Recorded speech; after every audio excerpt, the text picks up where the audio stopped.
Let's talk about energy levels. Tuning into your client's energy levels can help you be more in tune with how they are feeling. You've got to develop this sense of really knowing what's going on with them. Sometimes your clients are going to they're going to be down. That happens. We all have natural cycles in our lives where we feel up, then we feel down. Feeling up all the time is usually not what you're going to encounter with your clients. It may be that they schedule a meeting with you only when they're going to feel great, or maybe they feel great when they're working with you because you bring that to the table, and that's fine. But when you tune into your client's energy levels, this can help you become more in tune with how they're feeling, because usually the energy levels are going to have an ebb and flow. They're going to wax and wane. They're going to come and go. They're going to go up and down. And you're going to notice these cycles in many cases, or perhaps certain things cause their energy levels to go down. So being in tune is going to help you a lot. And taking this beyond energy levels, you really need to tune into your clients in general. And it kind of goes back to what we talked about with using their major modality to talk to them, visual, auditory, kinesthetic, talking their language, understanding where they're coming from, and so forth. If you understand this, then you have a way to communicate with them. Also, if you're revved up, ready to go, and they're having a low moment in their energy, you need to be aware of this. So your job is not just to be this high energy person all the time and saying, let's go, and just steamrolling through everything, unless they want that, of course. Your job is to be more in tune with what's going on with them. Remember, it's not good enough for just you to go along for the ride. You need to bring them along. That's what they're paying you for. Let's be successful. Take me with you is what they're saying. Show me how to do this. So if they're not up for something, then you need to realize that you need to work within their energy levels. Sometimes you're going to work with athletes, in which case energy levels are very important. You need to make sure that you understand where they are. Sometimes you're going to work perhaps with people who are ill, or people who are elderly, or people who like to sleep in late. You're proposing getting up early, and that's going contrary to what they even believe in, and you're causing their energy levels to diminish. So be aware of their energy levels. Tune into them. And by tuning into that, you're going to tune into most of the things about them. Listen to how they talk and use intuition, meaning your intuition, and communication when necessary. So how they talk is going to give you an indication. It's going to be a symptom of their energy levels.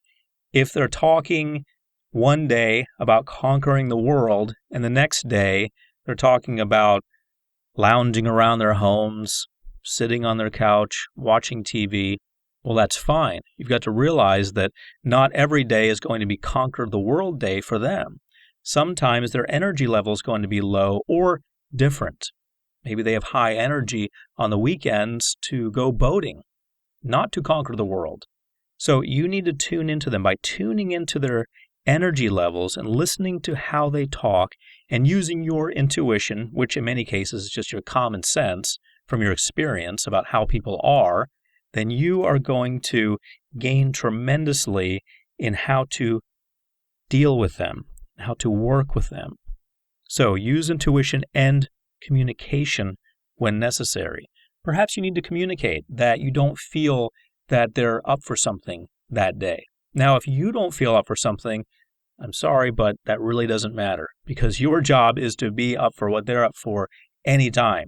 So your energy levels, unfortunately, are not priority. And sometimes you're going to have to just push through something or power through something. Maybe you didn't get much sleep last night and you have to work with this client today, and they want to go out and they do want to conquer the world today. Well, guess what? That's what you're going to do. That's what's happening.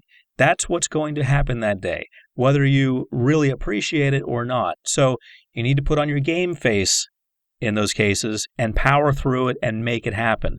Your job is to at least match their energy level so that you're not bringing them down. If you're bringing them down, then you've got a situation which is negative. You always have to match their energy level or rise above it and bring them up to yours. You are the person who is inspiring them and motivating them. So you need to go into that situation always looking, feeling, and acting. Sometimes you're going to be acting, sometimes you're not going to feel it, but you're going to have to put every best foot you have forward at the same time. Everything you've got going on, you're going to have to put it forward. Sometimes you're not going to have it going on at all, and that's okay. You're going to put it forward anyway. So your energy level should match theirs or exceed theirs, but listen to how they talk. Use your intuition, which is really usually common sense and experience, and use your communication when necessary so that you can figure out what they need from you and how you can benefit them. Use your energy level to inspire and encourage your clients. Now, not every client is going to want the used car salesman to show up every day. Hey, how's it going? Isn't it a wonderful day? How can I help you today? Too much of a good thing is, of course, a negative thing. You can work against yourself. So you've got to realize what your clients want. Now, eventually what's going to happen is that you're going to be you. You will be revealed. You will be yourself eventually. And what's going to happen at that point, after usually a year or so, is that you will draw clients to you who want to work with you. They know about you. They know the way you generally work with clients. And they're going to choose whether to work with you or not. And at that point, you probably don't care. You probably think, hey, if they want to work with me, great. Here's what I offer. If they don't, that's fine. Once you get yourself into that position, that's great. That's the rock star status of life coaches, and you will eventually get there. However, most of what I'm talking about is for a beginning life coach. When you're first starting out, you're going to have to give a little. You're going to have to sometimes put on a different persona for them, for their benefit, because that's your job. It's your job to bring energy to the table. It's your job to be positive. There's never a time where you being negative will be beneficial. Never. Even when you're at rock star status in the coaching world, there will never be a time when a negative attitude on your part is acceptable. Never. However, the degree to which you turn this up can be adjusted and should be adjusted. If you're working with clients initially and they really don't know what to expect, and you're going in there with this almost cheerleader attitude, and you've got the pom-poms waving basically in their face, and you're having them do cheers, they're not going to appreciate that. That's not really what they want, perhaps. So you need to tone it down a little bit. You need to make sure that you're not becoming a nuisance to them, that you're not becoming annoying to them, that you're inspiring them and encouraging them in the way that they want to be inspired and encouraged. If they see someone coming in who seems to be the stereotypical cheesy car salesman or cheesy car saleswoman, they are going to, in many cases, not really appreciate that. A little bit of that is fine, but really what happens here is that you learn how to work with people by experience. You're going to make mistakes. I encourage you to fail harder, faster. I encourage you to get out there and make mistakes with clients. Not huge mistakes. I don't want to see you ruin things and ruin your reputation, but I encourage you to try different things. That's how you find out what works. Try to pump it up. See if that works. Try to pump it up even more. See if that works, and pay attention to what's going on with your client, because the main thing is how you affect them. Use positive language. You're telling your clients to use positive language. You need to use it too. You need to talk positively about what's going on. And many times when you work with clients, they're going to get to know you on a personal level. They're going to want to know something about you in most cases. Hey, how's the wife? Hey, how's the husband? Hey, how's this going? How are your other clients doing? How's your fishing trip this weekend? Who knows? They're going to probe a little bit in most cases. Make sure that when you are talking about yourself, you're kind of off the clock here. They're kind of just getting to know you informally. Make sure you don't drop the ball. Make sure you don't show them this negativity that you carry around. Now, you may have some things you need to work on yourself. I remember taking a counseling class at the University of Florida. I was in a graduate program, and I was working on learning counseling information. at the University of Florida, and one of the professors said that you need to know your monsters. That's what he called it, know your monsters. Maybe in the back of your mind, you do think negatively. And maybe for you, it's a constant struggle not to share that with the world. Maybe you think negatively. It doesn't mean you're not going to make a great life coach.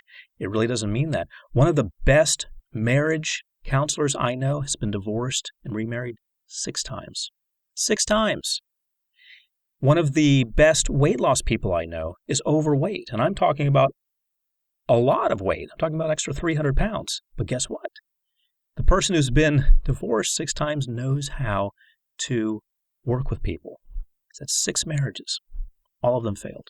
But he knows how to help other people. For some reason, he's not getting his own act together. The person who's overweight doesn't seem to know how to lose weight herself, but she helps other people. Know your monsters. It doesn't mean that you're not going to work on it. It doesn't mean that you're not willing to work on it. But if there's something about you that you know is contrary to what you preach, if you're not really practicing what you preach, I don't want you to count yourself out of the game at all. I want you to realize that that's your quote-unquote monster. It makes it sound bad, but you know what I mean. It's that thing about you that you'd rather not have them know. Maybe it's a negative attitude that you carry around. I want you to understand it, respect it, but keep it in its proper place.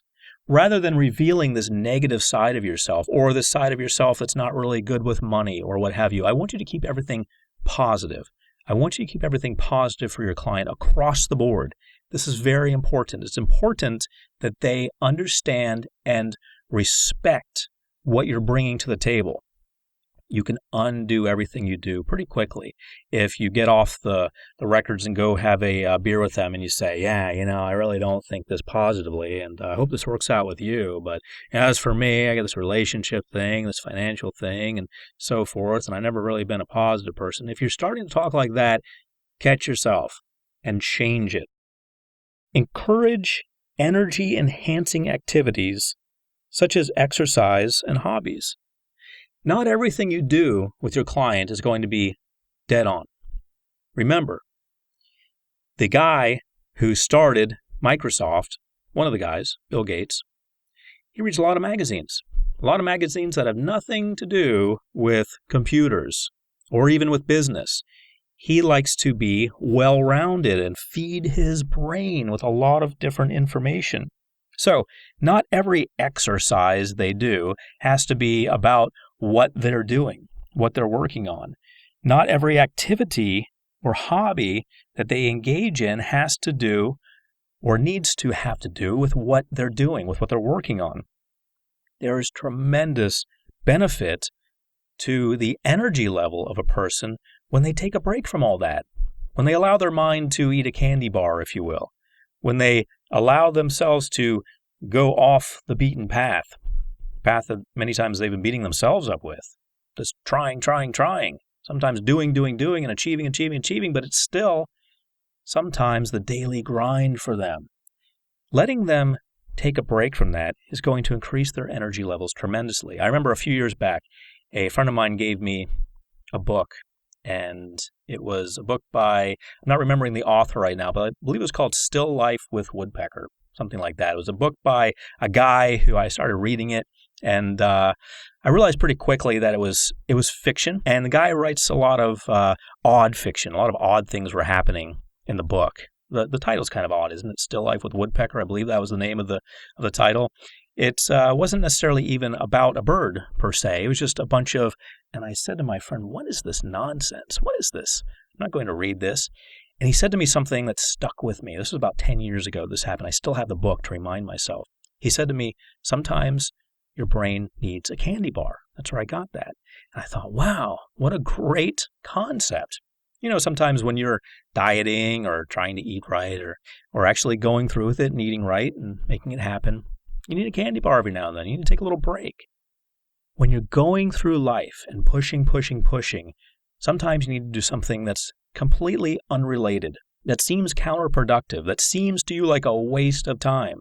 Well, many of these things that seem like a waste of time are an opportunity for your brain to free itself up from the grind you've been enforcing on it. And when that happens, your energy levels can raise tremendously. So share this with your clients.